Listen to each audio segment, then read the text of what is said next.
3 hours before my wedding. My brother texted me, "Check her closet. What I found changed everything." 3 hours before my wedding, I stood in front of the mirror in my hotel suite, adjusting my bow tie for the 10th time. My tuxedo hung perfectly, freshly pressed. My shoes shined like obsidian. The whole morning had felt surreal, like I was moving through a dream. Friends had texted congratulations. My best man had confirmed he picked up the rings. Everything was lining up. I was getting married to the woman I loved. Or so I thought. Then my phone buzzed. It was a simple message from my older brother, Eric. "Don't go to the wedding. Check her closet." At first, I laughed. Eric had always been dramatic. He used to prank me as kids, like the time he filled my soccer cleats with shaving cream. But something about this didn't feel funny. There was no emoji, no LOL, just stark words. A chill settled over me, cutting through the warmth of the morning sun that filtered through the window. I stared at the message. Check her closet. I paced the room, phone still in hand, trying to decide what to do. A part of me wanted to ignore it, chalk it up to a misunderstanding, a poor-timed joke. But something inside, an instinct maybe, told me to listen. So I grabbed my keys and headed to the apartment Jessica and I shared. The building was quiet. The doorman gave me a thumbs up and said, "Big day, huh?" I smiled, a tight nod. I took the elevator up in silence. When I stepped into our apartment, the scent of her perfume still lingered. Lavender and something sweet. It used to make me feel calm. Today it made my stomach churn. I walked straight to the bedroom and opened her closet. At first glance, everything looked normal. Dresses arranged by color, shoes lined up neatly. Then I noticed a plain brown shoe box tucked away behind a stack of folded sweaters. Nothing fancy, no labels, just a shoebox, but sealed tightly with clear tape all around the edges. My heart pounded as I pulled it out. I sat on the edge of our bed and carefully peeled the tape away. The lid gave a soft creak as I opened it. Inside were photographs, dozens. Jessica and her ex, Evan, smiling, laughing, embracing. Some photos were obviously recent. I recognized her outfit from just a few weeks ago, the same weekend she said she was visiting her sick mother. There were selfies in hotel rooms, beach pictures, intimate moments that twisted my stomach into knots. My hands shook as I flipped one over. A date was scrawled in her handwriting. Last month. At the bottom of the box, beneath the photos, was a folded piece of hotel stationery. I unfolded it and read, "I hate that we have to hide this. Soon he'll be out of the picture and we'll be together." I felt like I'd been punched in the chest. The air left my lungs. I sat there, frozen, staring at the note, the wedding, the vows, the life we were supposed to start. All of it was built on a lie. I called Eric. "You looked?" he asked. No greeting, just confirmation. "Yeah," I croaked. "How long have you known?" "A few weeks, but I didn't have proof until this morning. I wasn't going to say anything unless I was sure." "What else do you know?" "She's planning to run off with him," he said bluntly. "After the wedding. Take the gifts, empty the joint account, and disappear. I found a savings account in her name under a fake business alias. She's been transferring money for months." I pressed my fingers to my eyes. "Why didn't you tell me sooner?" "I wanted to, but you were happy, and without proof I'd just sound like a jealous brother. Now you have the truth." I hung up without another word. My reflection stared back at me in the mirror across the room. I didn't see a groom. I saw a fool. I should have felt broken, but I didn't. I felt sharp, focused, like something in me had snapped into place. I wouldn't call off the wedding, not yet. She wanted a perfect wedding day. She'd get one. She'd wear her dress, smile for the cameras, bask in the applause. And then I'd burn it all down around her. I took the photos, the letter, and put them back in the box. Then I pulled out my laptop and created a folder called Truth. I scanned every photo, every note, and copied them to a flash drive. Then I created 2 backup copies and saved them to cloud storage under a new password. My next call was to my lawyer. I told him I needed him to attend the wedding, but I didn't say why. Then I called Uncle Roy. He was a retired judge, and Jessica adored him. He'd be sitting in the front row. Finally, I messaged Evan's girlfriend. I'd seen the pictures of her on his social media. Smiling, unaware, I sent her a brief message. "You don't know me, but I need to show you something about Evan and Jessica. Please meet me. It's important." She replied within 10 minutes. We agreed to meet that evening. Back in the kitchen, I poured myself a glass of scotch. My hands were still trembling, but my mind was crystal clear. I grabbed a notebook and began to write the vows I was expected to deliver the next day. They started like any vows would. "You walked into my life like a breath of fresh air. You made me believe in forever." But halfway through, the tone changed. "But forever means truth, and you've shown me nothing but lies. So today I offer not vows of devotion, but revelations, because love without honesty is just performance, and I refuse to be an actor in your play." I closed the notebook. It wasn't just a wedding anymore. It was a reckoning. As the sun dipped low on the horizon, casting long shadows across our apartment, I stood alone. The watch on my wrist had been worn by my grandfather, my father, and now me. They'd worn it on their wedding days, symbols of commitment and legacy. I tightened the strap, one more tradition, one more lie to expose. And tomorrow the curtain would rise. That night I didn't sleep. I lay on the couch, staring at the ceiling fan spinning overhead, listening to the low hum of the city beyond our windows. Every tick of the clock was another beat closer to the biggest performance of my life. By sunrise, I had the beginning of a plan, but it needed precision. First, I organized everything. I opened a spreadsheet, cataloged the photos, labeled every file with dates and descriptions. The financial documents were in a folder marked Joint Account Transfers. I had printouts ready for those who might need them. Evidence wasn't enough. It had to be irrefutable. At 8 a.m., I called Eric again. "I'm not backing out," I said, "but I need you with me. Front row. Don't say anything, just be there." "You sure about this?" "I've never been more sure of anything in my life." Next, I sent a short text to our officiant, Father Brennan. "Minor changes to my vows. I'll bring them printed." Then came the calls. My friend Marcus, a reporter with a nose for drama, agreed to attend last minute. I told him there might be a story.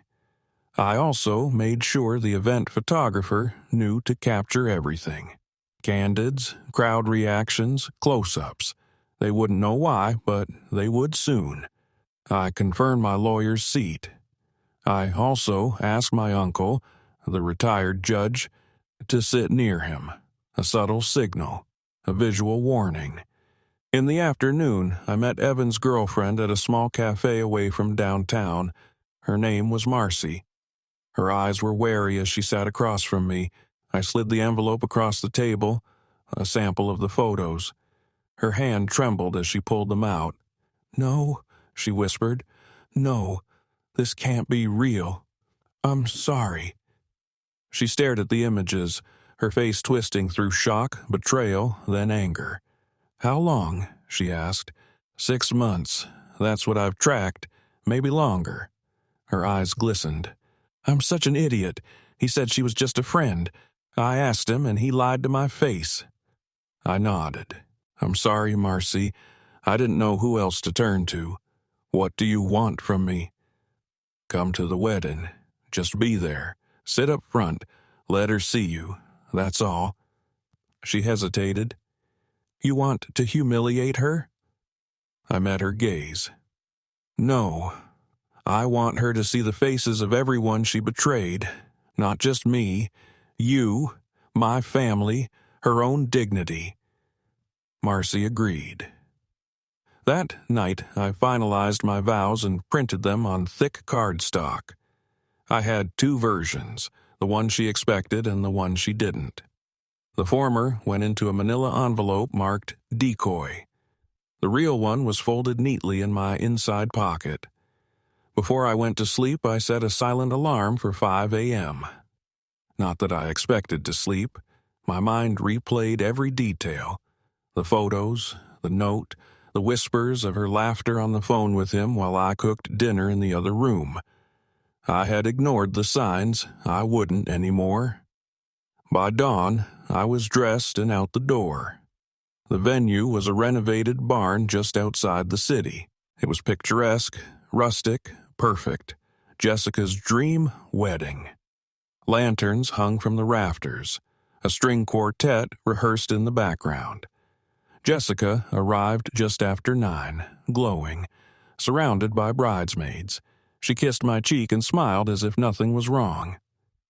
This is the happiest day of my life, she said. I smiled back. Mine, too.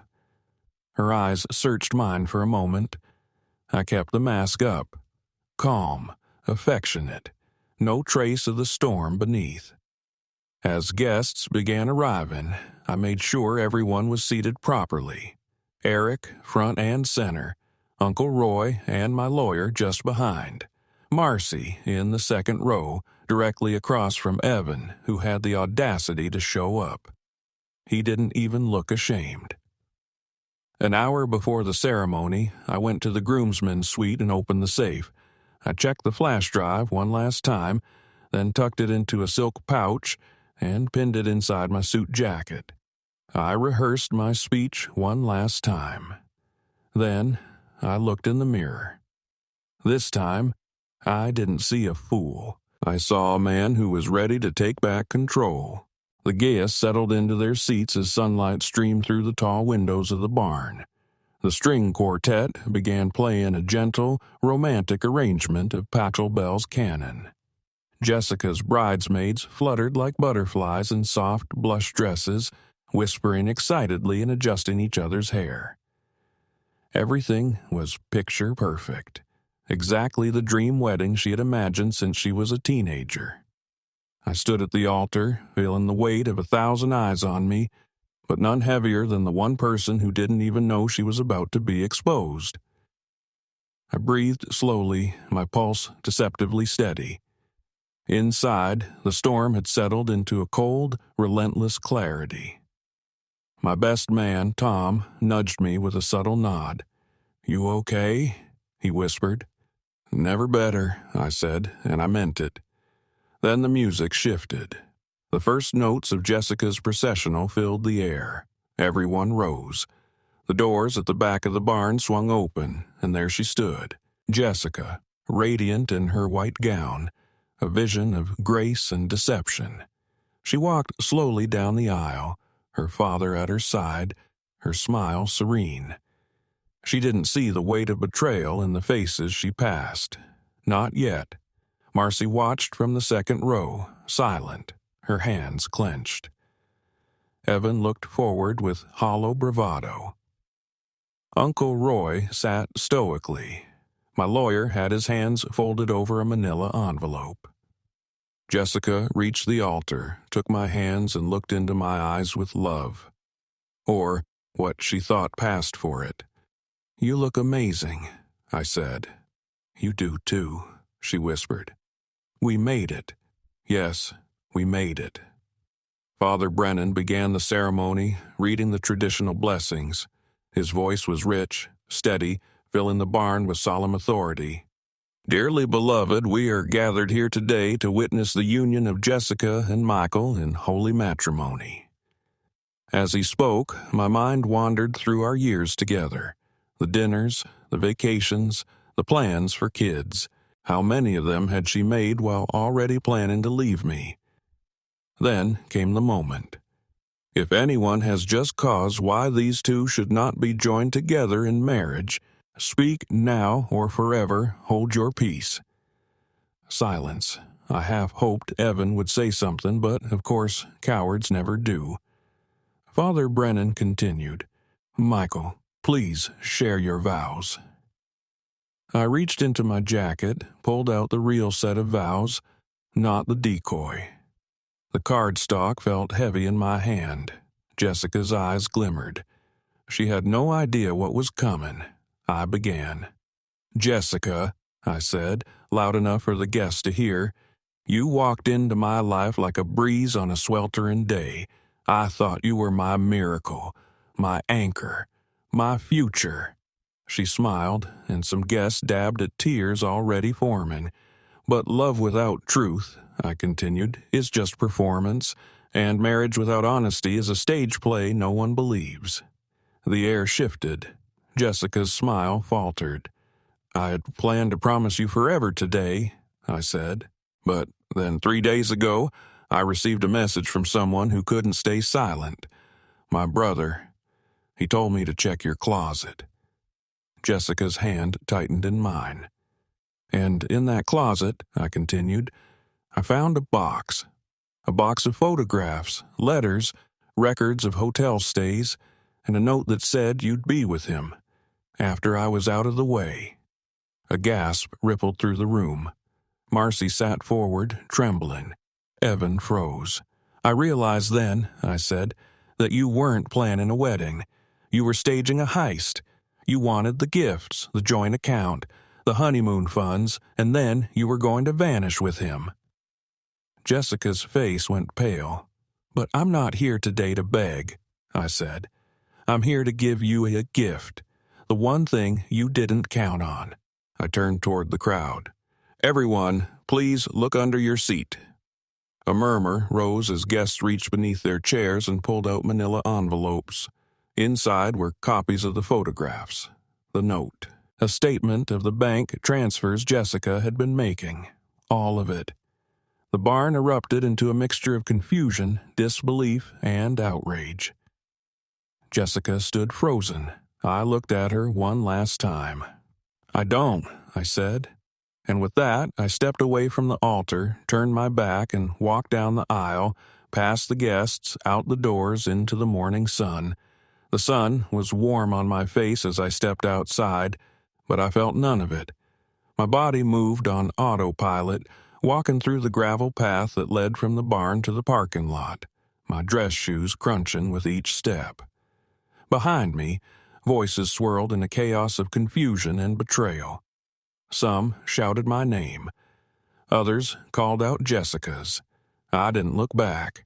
I reached my car, got in, and sat for a moment gripping the steering wheel. My chest rose and fell with the deep, measured breathing of a man who had just walked away from the edge of the cliff and decided to live. My phone buzzed. 10 missed calls. 3 voicemails from Jessica, 1 from her mother, 2 from guests. I silenced the device and started the engine. I had booked a hotel on the opposite side of a town under a different name. One night, just to reset, just to breathe. The room was modest, quiet. I pulled the curtains shut and sat on the edge of the bed. It was done. The mask was off, and for the first time in weeks, maybe months, I didn't feel like I was drowning. By the next morning, the internet had caught fire. Someone, probably Marcus, had shared parts of the story. A photo of the ceremony mid-chaos, a quote from my vows, a screenshot of the note. By afternoon, it had gone viral. Groom exposes cheating bride at the altar was trending on 3 platforms. I turned my phone off again. It wasn't about the attention. It wasn't about revenge. It was about truth. And finally, living in it. Jessica, for all her manipulations, hadn't seen it coming. She left 6 voicemails that day, then a text.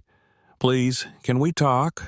Then, "I didn't mean for it to go this far." I didn't answer. There was nothing left to say. Eric came by later that week with 2 six-packs and a quiet smile. We didn't talk much, just sat on my balcony, watching the city lights flicker. At one point, he said, "You did the right thing." I nodded.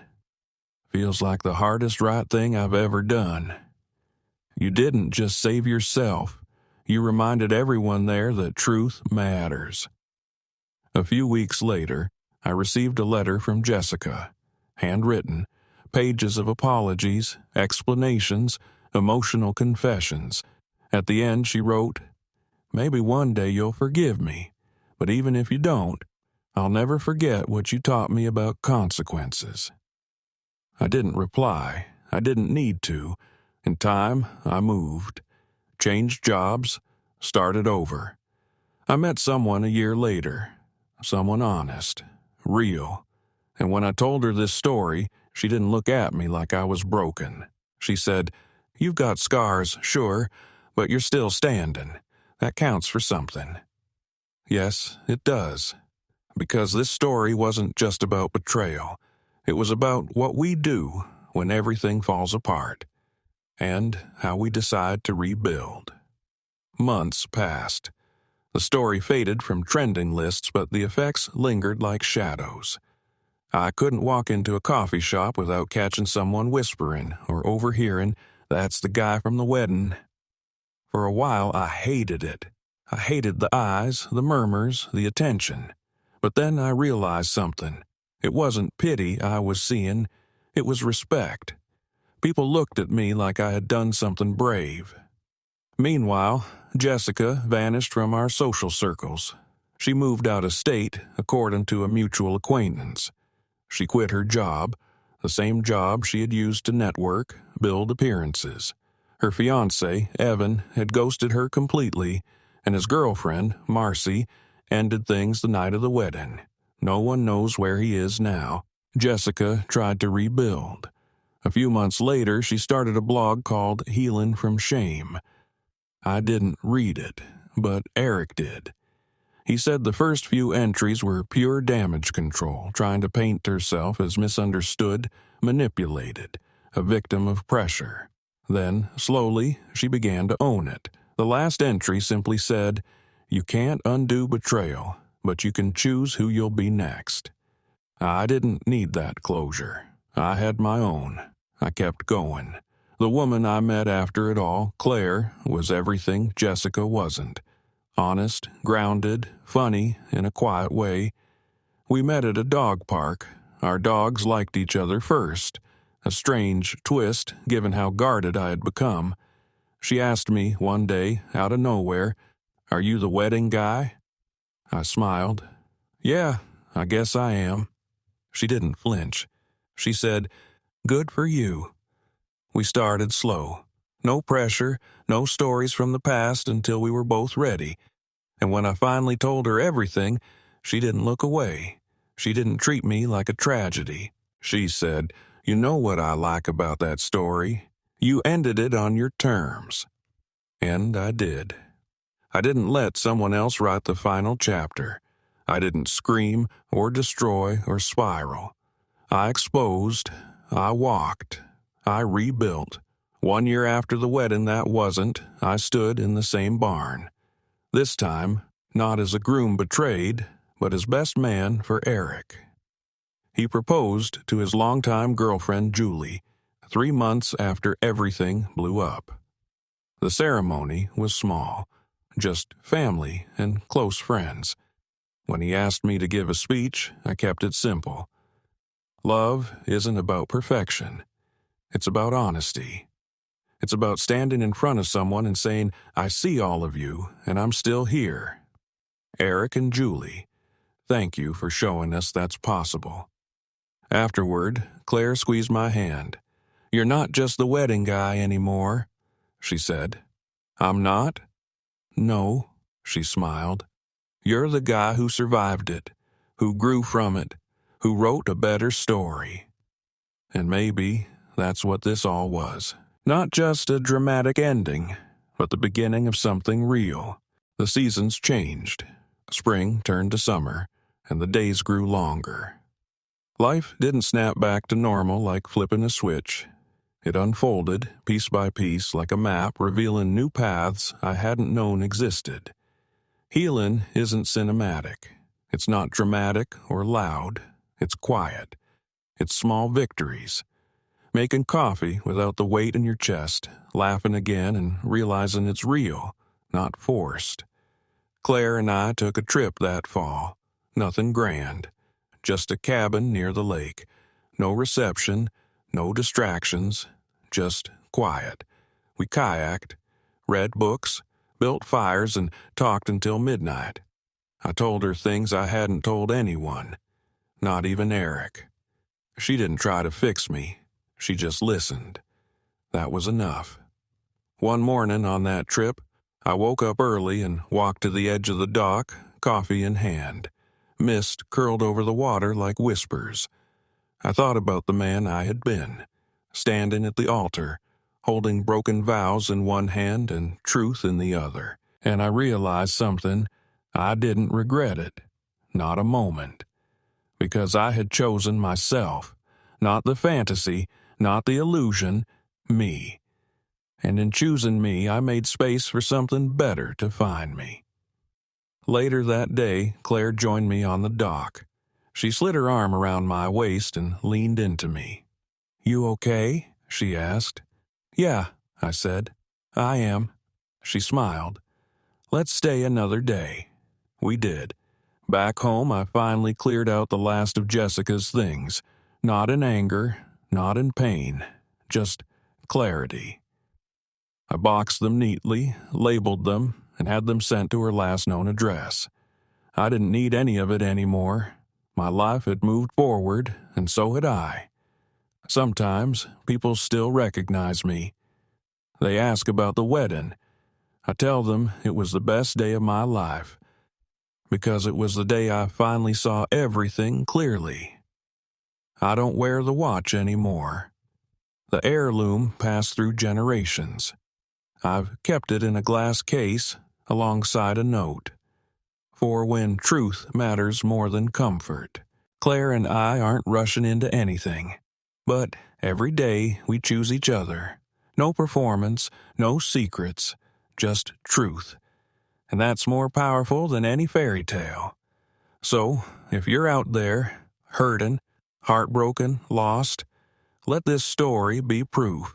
Rock bottom is not the end. It's the foundation. And you get to build whatever comes next. Not every wedding ends with vows. Some end with freedom. And that, too, can be a love story.